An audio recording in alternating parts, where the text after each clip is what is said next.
This case study, demonstrating how Starbucks used response surface designs to fine-tune their coffee packaging process, is brought to you by JMC Data Experts.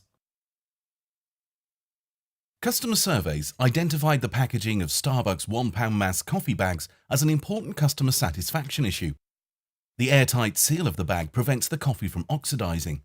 However, the easy open and reseal features are also important. If the inner lining of the bag tears or the seal is too tight, the customer can have coffee spilling all over the floor. Starbucks needed to find a way to seal the bags really well, but not too well, essentially threading the needle for these two responses.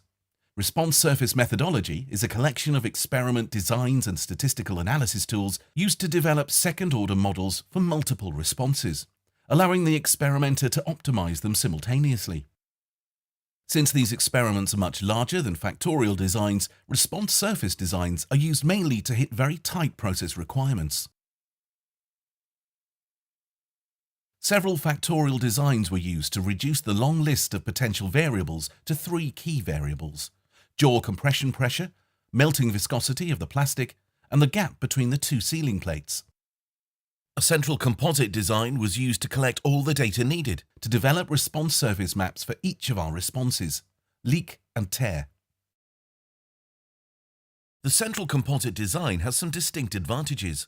For example, the 2 to the 3rd factorial portion of the experiment can be run first, and then the axial data points shown in red can be added if curvature is found. This is called sequential experimentation.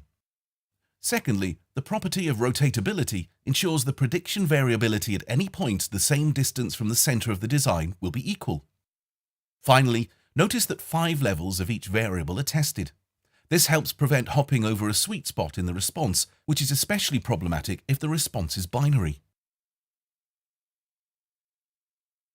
Box-Bainken is another common response surface design. Its main advantage is fewer runs compared to the central composite. If there are 3 or 4 variables and run economy is important, Box-Bainken is a good choice. Secondly, as shown in the design space diagram, Box-Bainken avoids any extreme values in the design space. The corners and the axial points are not run as they are in the central composite. Finally, this design can be easier to carry out because there are only 3 levels of each variable to study. The success of Sarah Burrows' experiment was documented in a Quality Progress article in March of 2011. Beyond the sound principles of the central composite, 3 other features were key to her success. First, information from previous factorial experiments was used to estimate the sweet spot for the center of the design. For the central composite to be successful, it should be centered near promising process settings. Secondly, her responses were binary when measured in standard production, but they were then converted to continuous measurements for the experiment. This added power to the design. Finally, the center points were spread equally through the experiment so that they could be used as a control for the stability of the process. This turned out to be key to the analysis of the results.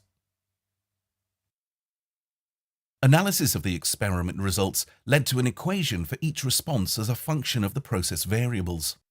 Noting that the responses showed the least sensitivity to plastic viscosity, viscosity was held constant at its low setting, and the resulting equations were then visualized simultaneously with the overlaid contour plot.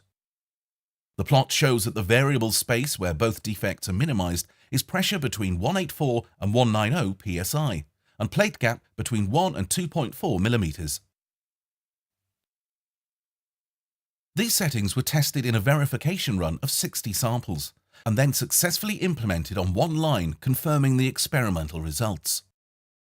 Implementation of the improved process across all lines eliminated leak defects, while reducing tear to 1/10 of its benchmark level. Customer complaints were reduced accordingly. Sarah succeeded in threading the needle between these 2 competing responses. She went on to become a 6 Sigma Master Black Belt with Alpha 6 Sigma in Palm Desert, California. If you would like to use response surface designs to optimize a particularly sensitive process, or if you have questions about this case study, contact us at JMC Data Experts.